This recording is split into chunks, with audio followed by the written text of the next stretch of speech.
नमस्कार साथियों, मैं Mukesh Bichar, SHS memorial senior secondary school Khood से।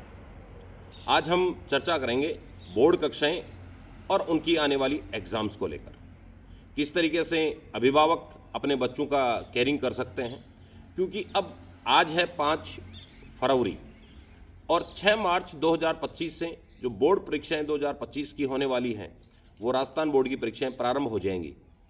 अब पूर्ण रूप से जो जिम्मेदारी लगभग स्कूलों का जो काम था वो समाप्ति की ओर है और अब जो गेंद है वो मैं कहूँ तो अभिभावकों के पाले में है।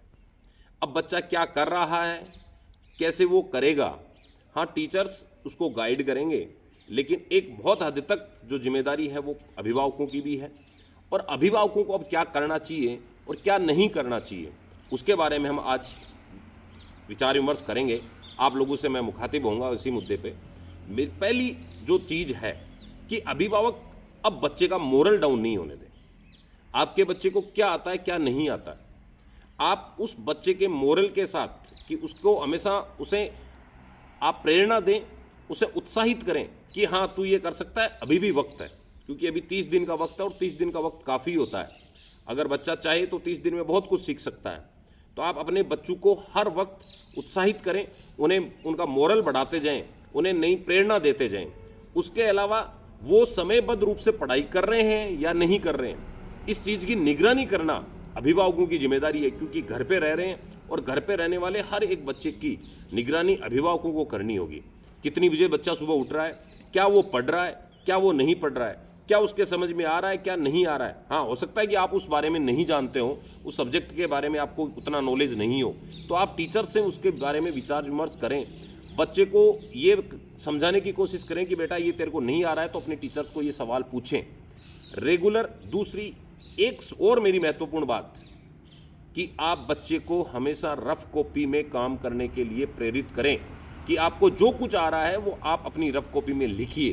क्योंकि लिखने की प्रैक्टिस, एग्ज़ाम है वो डिस्क्रिप्टिव पेपर होता है, विश्लेषणात्मक पेपर होता है, तो उसमें बहुत हद तक ये ज़रूरी है कि बच्चे लिख के और प्रैक्टिस करें।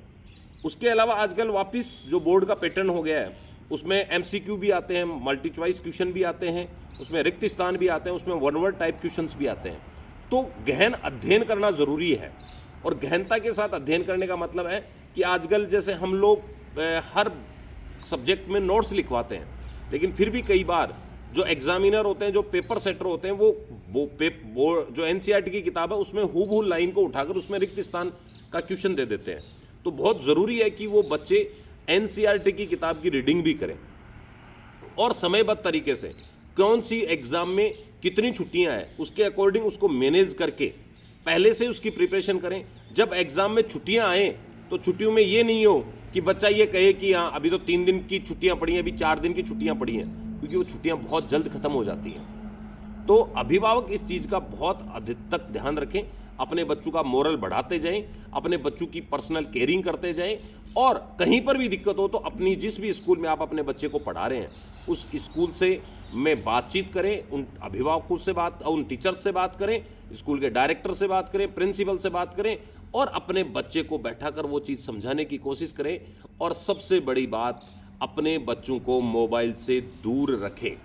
आप अपने बच्चों को ये समझा दीजिए कि एक वक्त बहुत ही क्रिटिकल है। जो बच्चे मेरा ये वीडियो देख रहे हैं उनसे मेरा निवेदन है कि आने वाले 2 महीने के लिए आप अपने मोबाइल को, अगर आपके पास मोबाइल है या आपके लत लगी हुई है, तो कैसे भी करके उस लत को छोड़िए और अपनी पढ़ाई पर ध्यान दीजिए। आप जितनी रफ कॉपियों में काम करेंगे आपकी सफलता उतनी ही अच्छी होगी। आप चाहे सामाजिक भी पढ़ते हैं तो उसको भी रफ कॉपी में लिखने की आदत बनाएं। अगर आप हिंदी भी पढ़ते हैं तो उसको भी रफ कॉपी में लिखने की आदत बनाएं। मैथ, साइंस, इनको तो वैसे ही रफ कॉपी में पढ़ना पड़ता है, फिजिक्स, केमिस्ट्री, लेकिन अगर आप कोई थ्योरेटिकल पोर्शन भी पढ़ते हैं तो उससे भी रफ कॉपी में लिखने की आदत बनाएं।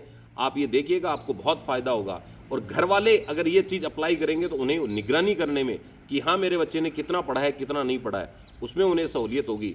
इसलिए सभी अभिभावकों से मैं एक अपील कर रहा हूँ कि अपने बच्चों को मोबाइल से दूर रखते हुए अगले 2 महीने के लिए आप जो भी बच्चे आपके बोर्ड परीक्षा में बैठ रहे हैं उन्हें उत्साहित करते रहें, उन्हें प्रेरित करते रहें, उनका मनोबल बढ़ाते रहें और उन पर बराबर निगरानी करते रहें, उनके टीचर से बराबर संपर्क में रहें। और उनके साथ एक लास्ट में एक छोटी सी बात और कहना चाहूँगा कि कई अभिभावक ऐसे होते हैं जो परमिशन लेटर के लिए अपने बच्चे को लास्ट एग्ज़ाम के समय तक उसे उलझा कर रखते हैं। आप लोगों से मेरी गुजारिश है, आपका बच्चा किसी भी विद्यालय में पढ़ता हो, आप जब आपके परमिशन लेटर आ जाएं तो जैसे 6 मार्च को एग्ज़ाम है तो कम से कम 2 दिन पहले 4 मार्च तक आप एनी हाउ अपने बच्चे को परमिशन लेटर ला कर दे दें। क्योंकि वो उलझन, वो सुबह 8 बजे जाता है, 8 बजे वो वहाँ सेंटर की बजाय स्कूल में जाता है और वहाँ पर परमिशन लेटर के लिए माथाफोड़ी करता है और करता है, तो वहाँ उस बच्चे का वास्तविक तौर पे नुकसान होता है। तो आपको जो भी आप जिस प्रकार से भी आपको बातचीत करके, तो आप अपने जो परमिशन लेटर हैं बच्चों के वो भी 2 दिन पहले दिलवाएं और बच्चों को पूर्ण तरीके से सिखाएं ये चीज़। और टीचर से मेरा एक अनुरोध है, अगर कोई टीचर भी मेरी ये बात सुन रहा है, कि आप बच्चों को ये चीज़ समझाएं कि बच्चों को, जैसे 10th के बच्चे, 12th के बच्चे तो ये चीज़ थोड़ा सा एक बार बोर्ड एग्जाम दे चुके होते हैं, 10th के बच्चों को ये चीज़ ज़रूर थोड़ा सा बताएं कि उनको पेपर किस तरीके से हल करना है। हल करने की कई बार बच्चे को आता बहुत कुछ है, बच्चा क्वेश्चन नहीं पढ़ता है। मैंने ऐसे बच्चे भी देखे हैं जिन्हें पूरा क्वेश्चन आ रहा है लेकिन उन्होंने क्वेश्चन को जल्दबाजी में पढ़ा और उसका गलत उत्तर करके आए। तो ऐसे बच्चों पर आपको विशेष फोकस टीचर्स को भी करना है और अभिभावकों को भी करना है। इसी के साथ जय हिंद, जय भारत।